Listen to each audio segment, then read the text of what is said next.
Bonjour et bienvenue sur Parent French Tutor. L'histoire va lire aujourd'hui, c'est le camp d'été.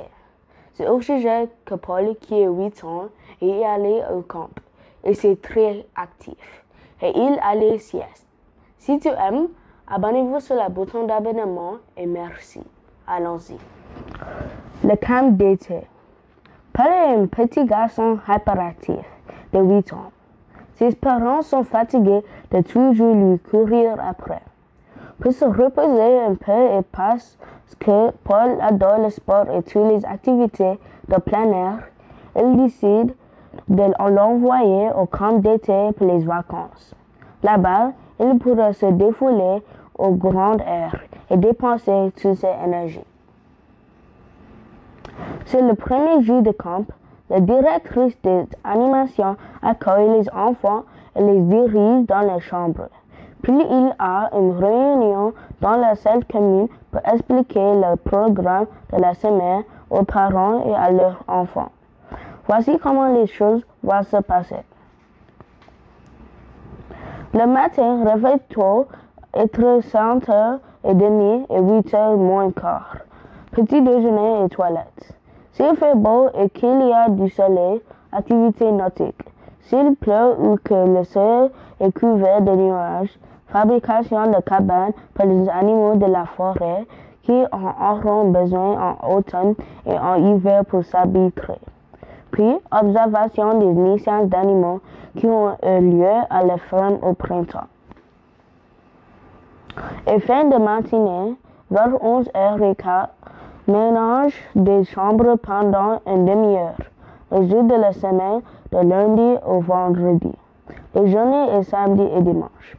Il n'y a pas de rangement de chambre. C'est le week-end et les enfants peuvent se détendre. À midi, repas dans la salle commune. Chaque leur tour, les enfants pourront aider à la cuisine. Le jour férié, comme le jour de la fête nationale, c'est repas froid au bord du lac.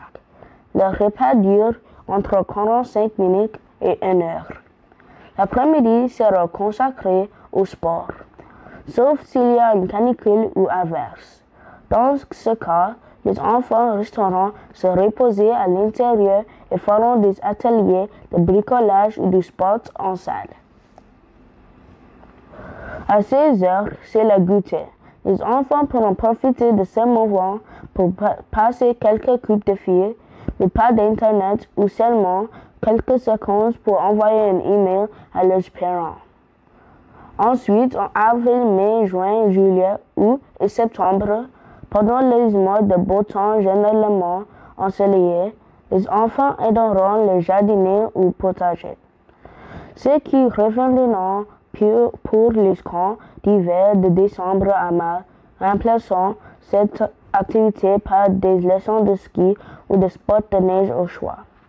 Les enfants du camp de septembre ou de Noël pourront profiter des belles citrouilles que nous récoltons généralement. En fin de journée, c'est les repos avant le repas. Vers 18h30 ou 19h, ils pourront jouer tranquillement ou se reposer. Le dîner se fait à 19h30. Les soirées sont généralement calmes. Cette année, nous préparons un spectacle sur le thème du vent et du tonnerre, avec des instruments de musique fabriqués à partir d'objets recyclés. La foudre devrait tomber. Espérons que cela ne nous portera pas malchance et que nous n'attirerons pas un ciel gris et nuageux. Enfin, l'instruction des feux se fait impérativement à minuit. Les servants veilleront à ce que les enfants ne se couchent pas trop tard pour passer une bonne nuit. C'est tout pour notre programme. Discussion, mesdames et messieurs, les enfants.